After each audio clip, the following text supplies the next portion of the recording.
শাক নিজের বাড়ির আশেপাশে আঙিনায় হয়েছে। তো কলমি শাক দিয়ে আজ আপনাদেরকে একটা রেসিপি দেখাবো। দেখেন আমরা কলমি শাক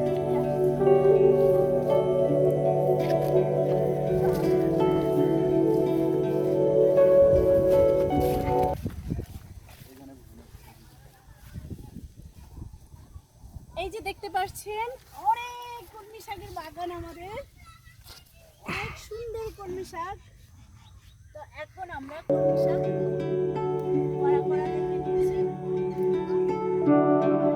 আমাদের নিজস্ব জমিতে আমরা কলমি চাষ করেছি। তো আজ সুন্দর কলমি শাক নিয়েছি, চিংড়ি মাছ দিয়ে তরকারি রান্না করব এবং সাথে কিন্তু হেঁচি শাক আছে।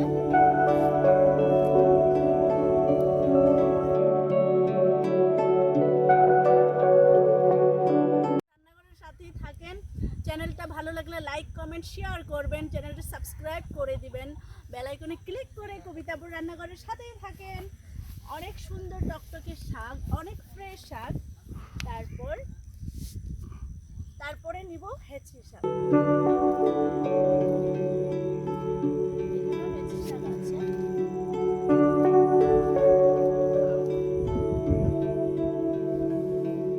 বাজারে কিনা শাকের থেকে নিজের চাষ করা শাকটা অনেক ফ্রেশ, অনেক ভালো। কিনা শাকে অনেক সন্দেহ থাকে, কোথায় থেকে না কোথায় থেকে আনে, এটা আসলে সন্দেহজনক থাকে। তো নিজেদের বাড়ির আঙিনায় যদি কলমি শাকটা চাষ করা হয় তাহলে কিন্তু আমরা ফ্রেশ কলমি শাক খেতে পারি। আপনারা আপনাদের বাড়ির আঙিনায় কলমি শাকের গুঁড়াটা লাগাই দিলে, একটা লাগাইলে একদম জমি পুরা ভরে যাবে। তো আমিও তাই করেছি।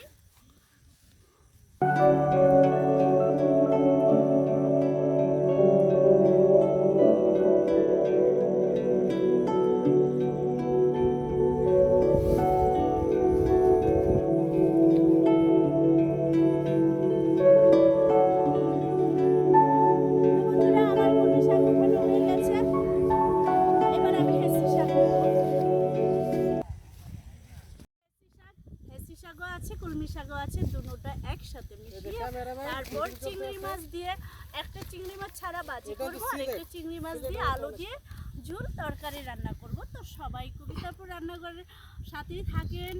আমাদের ভিডিওটা যদি ভালো লাগে তাহলে লাইক কমেন্ট শেয়ার করবেন, চ্যানেলটা সাবস্ক্রাইব করতে ভুলবেন না, বেল আইকনে ক্লিক করতে ভুলবেন না। আমাদের সুন্দর পুকুরে এখন মাছ নাই, পানি নাই, শুকনা পুকুরটা। তো দেখেন কত সুন্দর ভিডিও করছি।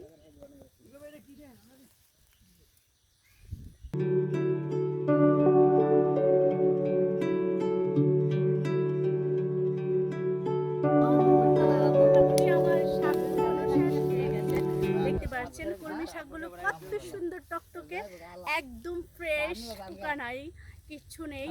তো আপনারাও বাড়ির আঙিনায় কলমি শাক চাষ করবেন। কিনা কলমি শাকে এতটা ভালো কনফিউজ থাকি কোথায় থেকে আনে। তা আমাদের নিজস্ব ফ্রেশ জমিতে ফ্রেশ জায়গায় কলমি শাক চাষ করা হয়েছে। তো সবাই আমাদের ভিডিওর সাথেই থাকেন, এটা কিভাবে রান্না করতে হয় সাথেই থাকেন। ওকে, দেখতে পাচ্ছেন কত সুন্দর টকটকা হেঁচি শাক এবং কলমি শাক নিয়েছি কবিতাপুর রান্নাঘর থেকে। চিংড়ি মাছ দিয়ে কলমি শাক রান্না করব, চিংড়ি মাছ দিয়ে কলমি শাক তরকারি রান্না করবো এবং ভাজি রান্না করব, দুইটাই রেসিপি বানাবো। তো দেখবেন, থাকেন কবিতাপুর সাথে। এটা হলো আমাদের নিজস্ব বাগান, আমরা এখানে কলমি চাষ করে অনেক সবজি চাষ করে থাকি। তো এখন শুধু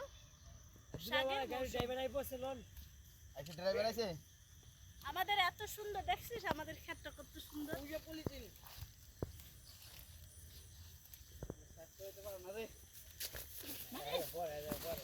এই যে দেখতে পাচ্ছেন কত সুন্দর হেঁচি শাক।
আমি চলে আসলাম কবিতাপুর রান্নাঘর থেকে। কেমন আছেন? আশা করি সবাই ভালো আছেন। আমিও ভালো আছি আপনাদের দোয়া। আমি আজ আপনাদের দেখাবো কলমি শাক কিভাবে সবুজ সবুজ করে হালকা ভেজে রান্না করতে হয়। কলমি শাকগুলো আমি এখানে বেছে ধুয়ে নিয়েছি। এখন আমি কুচি কুচি করে কেটে নেব শাকগুলো।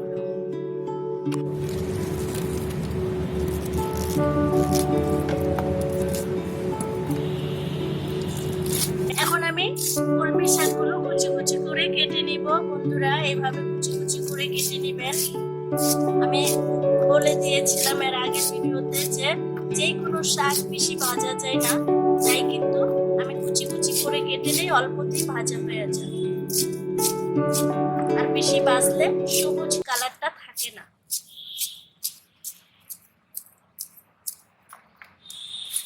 আর যদি কেউ না কাটতে পারেন আমার কাছে চলে আসবেন, আমি কেটে দিব।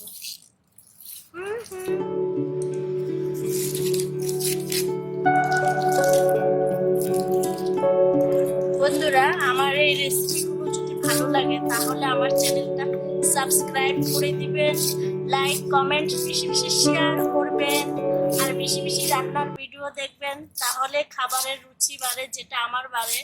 আমি বেশি বেশি রান্নার ভিডিও দেখি আর আমার খেতে ইচ্ছা করে বেশি বেশি, তখনই আমি এক একটা রেসিপি বানিয়ে ফেলি।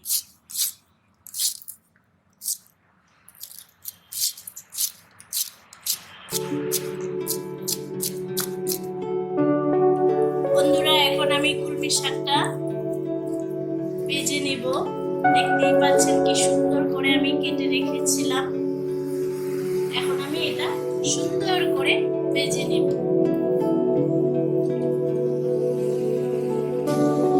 এখন আমি ফ্রাই প্যানে তেল দিয়ে দিলাম।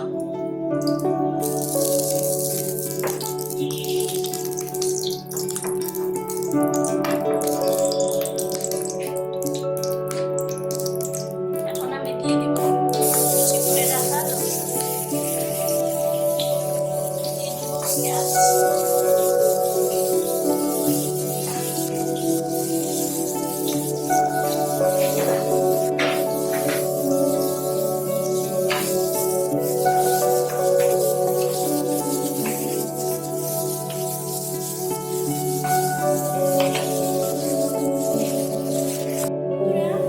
পেঁয়াজটা রসুনটা ব্রাউন কালার হয়ে গেল। আমি এখন দিয়ে দিচ্ছি কুচি করে রাখা কলমি শাক। আমি কিন্তু শাক সিদ্ধও করি না, শাক বেশি ভাজি না, মিডিয়াম ভাজা।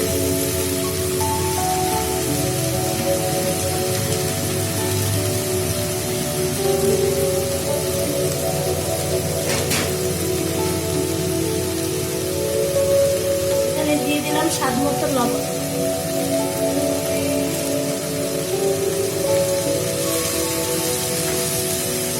এখানে দিয়ে দিব এখন কাঁচামরিচ।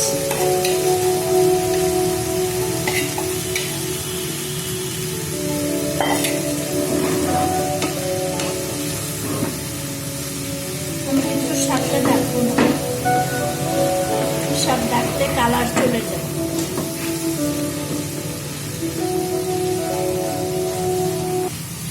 এভাবে আমি কিন্তু হালকা ভাজবো। আমরা শাক ভাজি খাই, অনেকে আমরা শাক ভাজতে পারি না। যেরকম শাকেরে সিদ্ধ করে শাকের পানি ফেলা যায় না, শাকেরে ঢেকে শাকের কালার নষ্ট করা যায় না, এটা আমি করি না। আর শাক বেশি সিদ্ধ করলে কিন্তু ভাজলে বেশি ভালো লাগে না, হালকা হালকা শাক ভেজে খাই।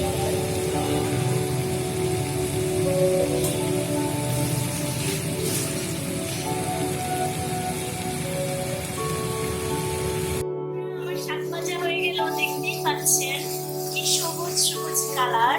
আর দেখতেই পাচ্ছেন যে আমি হালকা সিদ্ধ করেছি, বেশি সিদ্ধ করলে কিন্তু কালারটা নষ্ট হয়ে যায়, কালারটা কিন্তু ডিসকালার হয়ে যায়। আর হালকা সিদ্ধ করলে কিন্তু যেটা আপনি যে পরিমাণ খাইতে পারবেন এই পরিমাণ সিদ্ধ করতে হবে। শাক ঢেকে আর বেশি সিদ্ধ করলে শাকের কালারও চলে যায়, শাকের ফ্লেভারও চলে যায় এবং ভিটামিনও চলে যায়। তাই কিন্তু শাকটা হালকা সিদ্ধ করতে হবে। আর সিদ্ধ করে কিন্তু শাক ভাজতে যাবেন না, তাহলে শাকের সম্পূর্ণ ভিটামিন চলে যাবে। যদি বন্ধুরা ভালো লাগে আমার এই রেসিপিটি, তাহলে আমার চ্যানেলটি সাবস্ক্রাইব করে দিবেন, লাইক কমেন্ট শেয়ার করে দিবেন। বাই বাই, ভালো থাকবেন।